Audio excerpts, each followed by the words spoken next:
Okay, so with TSN's release of its list of the top 50 UFAs today, Bruce, we want to list off some of the biggest names, and you choose the best landing spots for them. We're going to start with number 1 on the list, Mitch Marner. Where should he land? I've been thinking about Mitch Marner, and I think, because they have the money, because they need somebody with Connor Bedard, Mitch Marner would be a really good fit. Just like Marner was a great fit for Austin Matthews, and Austin Matthews is a shooter, Bedard is a shooter. Now, it would be a start because Chicago needs somebody. Mitch Marner would be a great ad, and I think they've got the money to get him. Okay, Mitch Marner in the Windy City. Next up, how about his teammate and former Leafs captain, John Tavares? You know what? I think the best fit for John Tavares is stay at home and stay with the Leafs. I think he's a perfect fit there. He's a great leader for the team. He's a great secondary center when you need him. He had a great year. Let's not complain about John Tavares, but I don't know if he'd be anywhere better. If there was one other place that I would think that he could go that would be a great fit, would be Colorado, behind Nathan McKinnon. But I still think I'd like to see him in Toronto. And then there's Nick Ehlers. He was a big part of the Jets winning the President's Trophy this year. Where should he sign?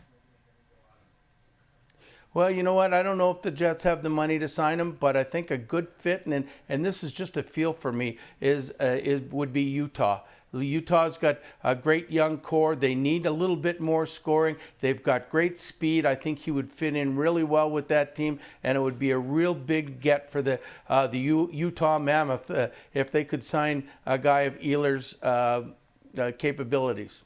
Okay, now let's move west, sticking in Canada. It seems like Brock Boeser's days as a Vancouver Canuck are likely coming to an end. What's the best landing spot for the 28-year-old? Well, you know what? I think he's a really good player. But I think he loves his home state of Minnesota. He lives in the Minneapolis area. I think he's wanted to go back there. He's got all the family back there. And I really do think that the Wild have the money to spend. Not only that, they need a second-line scorer behind Kaprizov, because once Kaprizov went out for all that length of time, they didn't have anybody that could put the puck in the net. I think he'd be a great fit in Minnesota. One more for you, Bruce. You love him or you hate him, depending which team he's on. Brad Marchand. He's certainly still an impactful player, as we're seeing right now with the Panthers. What's his best fit come July 1st?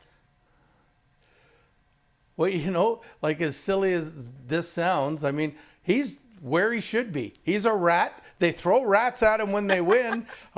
He would be, and he's a great fit on that third line. Boy, if the Panthers want to continue with great leadership and great strength throughout their lineup, and Brad Marchand, I'm sure, loves Florida. And he's just now in the playoffs really starting to get going. I think he'd be a perfect fit just to stay in Florida, stay put, and let the rats fly. Sticking in the Sunshine State. All right, so tomorrow will mark 1 month and 1 week until free agent frenzy.